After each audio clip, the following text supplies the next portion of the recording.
بسم اللہ الرحمن الرحیم یا رب لک الحمد کما ینبغی لجلال وجهک وعظیم سلطانک اللہم صل علی محمد وعلی آل محمد کما صلیت علی ابراہیم وعلی آل ابراہیم انک حمید مجید اللہم بارک علی محمد وعلی آل محمد کما بارکت علی ابراہیم وعلی آل ابراہیم انک حمید مجید۔ السلام علیکم، میں آپ کی سٹوری ٹیلر۔ ہم پڑھ رہے ہیں اسلام کے لیے شدید ترین ٹارچر اور ظلم و ستم کو سہ کر بھی غریم غلاموں اور ابتدائی پکے سچے مومن اور مسلمانوں کا اسلام کے اندر اپنے قدموں کو سختی سے جما کر رکھنا اور دائرہ اسلام کو ہرگز نہ چھوڑنے کی روداد اور واقعات۔ اسی سلسلے میں اگلے صحابی ہیں خباب بن ارت۔ وہ ایک آزاد ماں باپ کے یہاں پیدا ہوئے، انہیں بھی کسی نے اغوا کر لیا اور غلاموں کی منڈی میں بیچ دیا۔ اس کے بعد خباب ایک غلام ہے، کیونکہ ان کا سودا ہو گیا۔ ان کا پورا نام خباب بن ارت بن جندلہ بن سعد ہے۔ رسول اللہ صلی اللہ علیہ وسلم خباب بن ارت کو پسند کرتے اور ان کے پاس آ کر بیٹھتے تھے۔ اسلام کی سچائی بہت جلد خباب کے سامنے عیاں ہو گئی اور وہ اس چیز کے قائل ہو گئے کہ رسول اللہ صلی اللہ علیہ وسلم سچا دین لے کر آئے ہیں، اور نور ایمانی سے انہوں نے بھی غسل کیا اور ایمان لے آئے۔ یہ لوہے کے کام کے کاریگر تھے، یعنی کہ وہ بلیک سمتھ تھے، لوہار تھے۔ انہیں تلواریں، نیزے اور تیر اور ڈھالیں بنانے میں بے حد سکلفل تھے، مہارت حاصل تھی، یعنی کہ جنگ میں استعمال ہونے والے تمام میٹالک سامان کو وہ بناتے تھے۔ خباب کو ان کے بھٹی کے جلتے ہوئے انگاروں کے اوپر لٹایا جاتا۔ آپ امیجن کریں ان برننگ چارکولز کو، جس کے اوپر آج ہم باربیکیو کرتے ہیں، گوشت سک جاتا ہے، اور انسانی گوشت پوشت کے زندہ انسان کو ان جلتے ہوئے انگاروں پر لٹایا جاتا، اور نہ صرف لٹایا جاتا، اس کے ساتھ ایک آدمی کو خباب کے سینے پر پاؤں رکھ کر کھڑا کر دیا جاتا، یہاں تک کہ ان کے جسم کی چربی کے پگھلنے سے یہ آگ بجھ جاتی۔ اس طرح خباب رضی اللہ تعالیٰ عنہ کے جسم کو بار بار جلایا جاتا۔ ان کی مالکن کا نام عمار تھا، انمار۔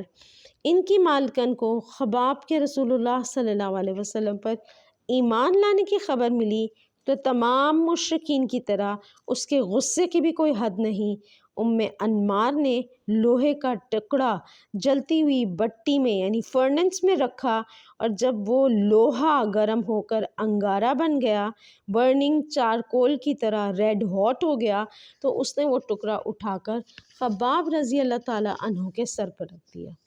خباب شدید تکلیف میں ہیں۔ انمار خباب رضی اللہ تعالیٰ عنہ سے مطالبہ کر رہی ہیں کہ یہ نیا دین چھوڑ دو، اگر یہ دین نہیں چھوڑو گے تو میں یوں ہی جلا جلا کر جان سے مار دوں گی۔ اور ایک دن خباب نے رسول اللہ صلی اللہ علیہ وسلم سے عرض کیا، یا رسول اللہ، میری مالکن مجھ پر بہت ظلم کرتی ہے، وہ جلتا ہوا انگارہ میرے سر پر رکھ دیتی ہے۔ اللہ کے پیارے رسول صلی اللہ علیہ وآلہ وسلم پلیز میرے لیے دعا مانگیں۔ رسول اللہ صلی اللہ علیہ وسلم دعا مانگ رہے ہیں، یا اللہ اس آزمائش سے، اس ٹیسٹنگ ٹائم میں خباب کی مدد فرمائیں۔ رسول اللہ صلی اللہ علیہ وسلم کی دعا کے بعد اس ظالم عورت کے سر میں درد اٹھا، درد کی شدت اس قدر کہ اسے کسی طور چین نہیں آ رہا۔ اسے طبیبوں نے شدید تیز زیادہ ایگزامن کے بعد فزیشنز نے کہا کہ تمہیں جس طرح کی درد ہے، تم خود کو سنگینے لگواؤ تو تمہیں آرام ملے گا۔ اب یہ سنگینے کیا ہیں؟ سنگینے لوہے کی گرم سلاخیں، یعنی وہی برننگ ہاٹ آئرن کی روڈز، لمبی لمبی سلاخیں، جس کو وہ حضرت خباب کو اذیت دینے کے لیے استعمال کرتی تھی، اب وہ اس کی بیماری، اس کی تکلیف کا علاج بنا دی گئی۔ یہاں پہ اب کیا ہونے لگا، خباب رضی اللہ تعالیٰ عنہ لوہے کا ٹکڑا آگ میں رکھ کر گرم کر رہے ہیں، اور جب وہ لوہے کا ٹکڑا انگارہ بن گیا تو اسے اپنی مالکن کے سر پر رکھ دیا، تو اس کی مالکن کو اپنے سر میں ہونے والے شدید درد میں کچھ کمی محسوس ہوئی۔ خباب رضی اللہ تعالیٰ اپنا ایک واقعہ یوں بیان کرتے ہیں کہ میں لوہار کا کام کرتا تھا، میں بلیک سمتھ تھا، تلواریں بنایا کرتا تھا۔ مکہ کے سردار عاص بن وائل نے مجھ سے تلواریں خریدی۔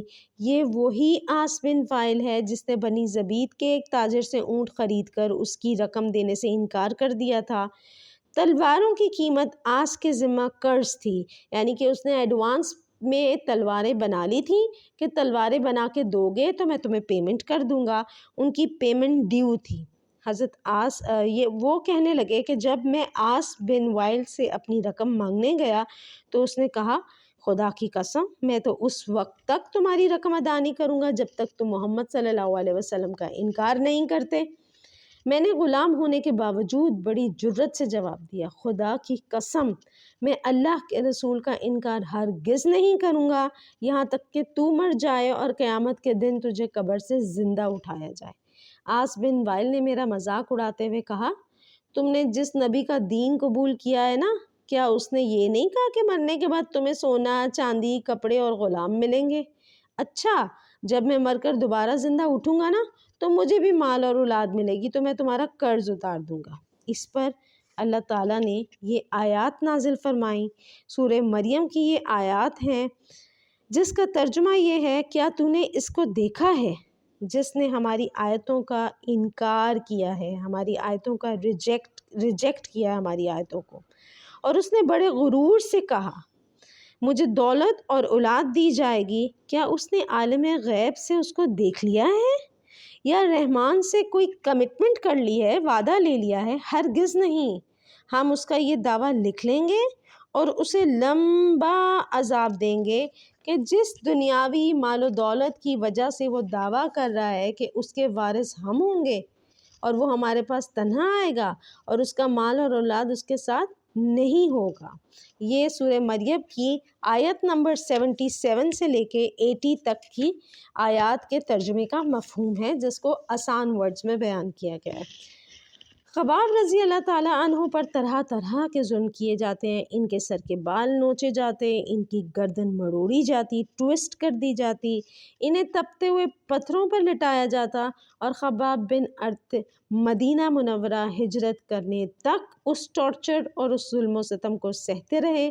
ہجرت مدینہ کے بعد ہی ان کو اس مصیبت سے نجات ملی، اور خباب بعد کے زمانے میں کہنے لگے کہ میں نے ظلم و ستم سے بچنے کے لیے نہیں، صرف اللہ کے رسول کے لیے ہجرت کی، یعنی کہ اگر ابھی بھی ہجرت نہ ہوتی اور انہیں مکہ میں ہی رہنا پڑتا تو وہ اور ظلم و ستم برداشت کر لیتے، لیکن اپنے ایمان سے خود کو نہ پھیرتے۔ حضرت عمار بن یاسر رضی اللہ تعالیٰ عنہ وہ بھی انہی لوگوں میں شامل ہے جن کے لیے زندہ رہنا مشکل بنا دیا گیا۔ حضرت عمار اور ان کے والد یاسر بن عامر دونوں ہی ظلم کا نشانہ بنتے ہیں۔ یاسر بن عامر اپنے 2 بھائیوں حارث اور مالک کے ساتھ اپنے چوتھے بھائی کی تلاش میں مکہ آئے۔ حارث اور مالک تو اپنے واپس گاؤں میں لوٹ گئے، لیکن یاسر مکہ میں ہی رک گئے، اور یاسر بعد میں ابو حذیفہ کے حلیف بن گئے، اور یاسر بن عامر تو ظلم و ستم سہتے ہوئے اپنی جان سے ہی ہاتھ دھو بیٹھے۔ یاسر اسلام کے دوسرے شہید ہیں۔ پہلی شہید عمار کی والدہ سمیہ ہیں۔ یوں عمار بن یاسر کے دونوں والدین یعنی کہ والد اور والدہ قریش مکہ کے ظلم سے شہید ہوئے۔ اس کے علاوہ ان کا بھائی عبداللہ بن یاسر بھی ایمان لانے کے جرم میں تیر مار کر شہید کر دیا گیا۔ عمار رضی اللہ تعالیٰ عنہ کو بھی آگ کے ساتھ سزا دی جاتی ہے، اور عمار رضی اللہ تعالیٰ ان بے بس لوگوں میں سے ایک ہیں جنہیں پناہ دینے کے لیے کوئی قبیلہ موجود نہیں ہے، اور عمار رضی اللہ تعالیٰ پر اس قدر ظلم کیا جاتا کہ وہ اپنے ہوش و حواس کھو بیٹھتے، اور ان کی زبان سے ایسے بے ربط بے ترتیب لفظ نکلتے جو نہ کسی اور کو سمجھ آتے تھے نہ خود عمار کو۔ ایک دفعہ اللہ کے رسول گزرے تو آپ صلی اللہ علیہ وسلم وسلم دیکھتے ہیں کہ عمار رضی اللہ تعالیٰ عنہ کے جسم کو لوہا گرم کر کے جلایا جا رہا ہے۔ رسول اللہ صلی اللہ علیہ وسلم نے پیار سے عمار رضی اللہ تعالیٰ عنہ کے سر پر ہاتھ پھیرتے ہوئے کہا، اے آگ، جس طرح تو اللہ کے نبی ابراہیم کے لیے ٹھنڈی اور سلامتی والی ہو گئی تھی، اس طرح عمار کے لیے بھی ٹھنڈی اور سلامتی والی ہو جا۔ اس دعا کے بعد گویا کوئی آگ یا انگارہ عمار بن یاسر کو نقصان نہ پہنچا سکا۔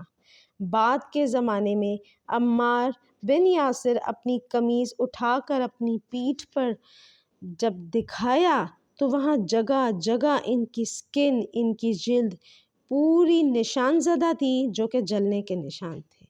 دین اسلام انہی لوگوں کی اتنی ہی مشکل قربانیوں سے ہم تک پہنچائے۔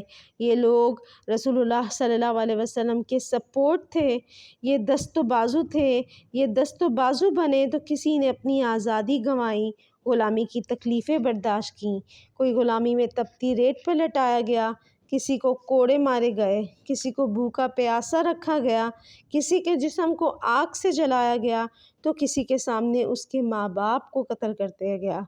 یہ سب لوگ اپنی جان اور خوشیاں قربان کرتے رہے لیکن دین اسلام سے پیچھے نہ۔ اب تک جتنا بھی وقت گزرا مشکلات اور ڈیفیکلٹیز کا تھا۔ قریش کو ابھی تک بہت کم لوگوں کے اسلام لانے کا علم ہے۔ سب مسلمانوں کا ان کو علم نہیں ہوا۔ ابھی تک اسلام کی دعوت اوپنلی نہیں دی گئی، اعلانیہ نہیں دی گئی، اور مسلمان دار ارقم میں اکٹھے ہوتے اور چھپ کر عبادت کرتے۔ دار ارقم وہی گھر ہے جو ارقم بن ابو ارقم کا اس کام کے لیے رسول اللہ صلی اللہ علیہ وسلم کو دے رکھا تھا۔ ارقم بن ابی ارقم کا پورا نام عبد مناف بن اسد بن عبداللہ مخزومی ہے۔ ارقم رضی اللہ تعالیٰ عنہ کی عمر اس وقت 16 سال ہے۔ دار ارقم صفا کی پہاڑی پر تھا، اس کے بارے میں ہم پہلے پڑھ چکے ہیں۔ یہ آمد و رفت والا علاقہ نہیں تھا، اونچائی پر تھا۔ مکہ میں رہنے والے لوگ یہاں سے گزرتے تھے، یہاں ایک عام سی بات تھی وہاں سے گزر جانا، اس لیے لوگوں کو علم نہیں ہو سکا کہ مسلمان دار ارقم میں جاتے ہیں، ملتے ہیں اور عبادت کرتے ہیں۔ ان کے خیال میں کہ اگر مسلمانوں کو رسول اللہ صلی اللہ علیہ وسلم کے جاننے والوں کو کہیں ملنا ہے تو وہ کسی اہم قریشی کے گھر جائیں گے، اس لیے وہ لوگ اس چھوٹے سے اور اس اونچے سے اور اس مشکل گھر کی طرف ان کا دھیان ہی نہیں گیا، بجائے اس کے وہ لوگ بڑے بڑے گھروں کی نگرانی کرتے رہے کہ جیسے مکہ کو کوئی بااثر فرد یا رئیس ہو جو رسول اللہ صلی اللہ علیہ وسلم پر ایمان لائے تو اس کے گھر کا محاصرہ کر لیتے اور اس کو انسلٹ کرتے اور اس سے کہتے کہ تمہیں شرم نہیں آتی کہ تم نے اپنے باپ دادا کا دین چھوڑ کر ایک نیا دین اپنا لیا ہے؟ کیا تم اپنے باپ دادا سے زیادہ عقل مند ہو؟ اگر تم باز نہ آئے تو ہم یہ اعلان کرا دیں گے کہ تم پاگل ہو گئے ہو اور سوسائٹی میں یعنی معاشرے میں تمہیں ڈس آنر کر دیں گے، ذلیل کر دیں گے، تمہیں ڈسگریس کر دیں گے، تمہیں رسوا اور بے عزت کر دیں گے۔ اگر کوئی تاجر اسلام کی دعوت قبول کر لیتا تو اسے تھریٹ کرتے، اسے دھمکیاں دیتے کہ ہم تم سے مکمل طور پہ تعلق توڑ لیں گے، ہمارا ریلیشن شپ ختم ہو جائے گا، نہ ہم میں سے کوئی تمہارے ساتھ تجارت کرے گا، نہ ہی باہر سے آنے والے کسی تاجر کو ہم تمہارے ساتھ کاروبار کرنے دیں گے، یہاں تک کہ تمہارا دیوالیہ نکل جائے گا اور تم کوڑی کوڑی کے محتاج ہو جاؤ گے۔ رسول اللہ صلی اللہ علیہ وسلم کی اعلان نبوت کو یعنی ان کو نبی بنے ہوئے 3 سال گزر چکے۔ اب اللہ تعالیٰ کی طرف سے انہیں حکم ملا کہ وہ اعلانیہ دعوت کریں۔ آپ صلی اللہ علیہ وسلم کی نبوت کو 3 سال گزر گئے۔ 613 عیسوی کا زمانہ ہے۔ 3 سال کا عرصہ تو خاموش تبلیغ میں گزرا۔ اس دوران کچھ لوگ بھی رسول اللہ صلی اللہ علیہ وسلم پر ایمان لے آئے۔ اب اللہ تعالیٰ نے سورہ شعراء کی آیت نمبر 214 میں حکم دیا، وَأَنذِرْ عَشِيرَتَكَ الْأَقْرَبِينَ، آپ خبردار کیجئے اپنے قریبی رشتہ داروں کو، اپنے قریبی رشتہ داروں کو خبردار کیجئے، یعنی کہ انہیں دین کی تبلیغ کیجیے، ان کو عذاب الہی سے ڈرائیے۔ یہ سورہ شعراء کی آیت نمبر 214 ہے۔ سورہ شعراء مکی صورت ہے، اس کی 227 آیات ہیں، اور اس صورت کے مضامین میں اللہ تعالیٰ نے حضرت موسیٰ علیہ السلام کا واقعہ بیان کیا کہ کس طرح حضرت موسیٰ علیہ السلام کی نبوت کا آغاز ہوا، پھر اس کے بعد انہوں نے حضرت بنی اسرائیل سمیت ہجرت کر کے فرعون اور فرعون کی قوم سے نجات پائی، کس طرح اللہ تعالیٰ نے فرعون اور آل فرعون کو غرق کر دیا، اور ان تمام مراحل کا ذکر کیا گیا جو حضرت موسیٰ علیہ السلام کو فرعون اور قوم فرعون کو اللہ کے دین کی دعوت دیتے ہوئے پیش آئے تھے، جو واقعات گزرے تھے۔ اگر ہم تھوڑا سا دھیان کریں یا اس کی تفسیر کی طرف جائیں کہ اللہ تعالیٰ نے اشارتاً حضرت موسیٰ علیہ السلام کے واقعے کی اس تفصیل سے یہ واضح طور پہ بات بیان کر دی کہ کھلم کھلا دعوت دینے کے بعد کس طرح لوگ تکذیب کرتے ہیں اور کس طرح ظلم و زیادتی ہوگی، اس کا نمونہ آپ صلی اللہ علیہ وسلم اور صحابہ کرام رضی اللہ تعالیٰ کے سامنے موجود رہے، اور کس طرح اس صورت میں یہ بھی بیان کیا گیا کہ کس طرح لوگوں نے پیغمبروں کو جھٹلایا، قوم نوح، عاد، ثمود، قوم ابراہیم، قوم لوط، اصحاب الایکہ کے انجام کا ذکر بھی اس صورت میں موجود ہے، کہ اس کا مقصد غالباً یہی ہوگا کہ جو لوگ آپ صلی اللہ علیہ وسلم کو جھٹلائیں، انہیں معلوم ہو جائے کہ آپ صلی اللہ علیہ وسلم کو جھٹلانے پر اصرار کی صورت میں، مکمل ان کی تکذیب کی صورت میں ان کا انجام کیا ہونے لگا ہے، اور اللہ تعالیٰ ان سے کس قسم کا مواخذہ کریں گے، اور انہیں اہل ایمان کو بھی یہ چیز کا علم ہو جائے کہ اللہ تعالیٰ ان کے حق میں انجام کو اچھا ہی کریں گے۔